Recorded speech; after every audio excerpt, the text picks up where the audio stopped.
રીતે પ્લાસ્ટિક શા માટે આપણો પ્રસાદ પણ પ્લાસ્ટિકની થેલીમાં શું કરવા હોય?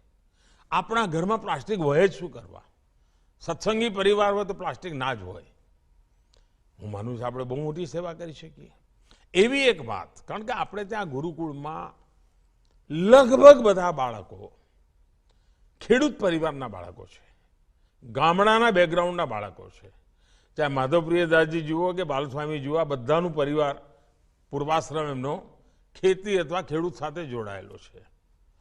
આપણા ગુજરાતના ગવર્નર આચાર્ય દેવવ્રતજી નેચરલ ફાર્મિંગ, પ્રાકૃતિક ખેતી માટે ખૂબ મોટું અભિયાન ચલાવી રહ્યા છે.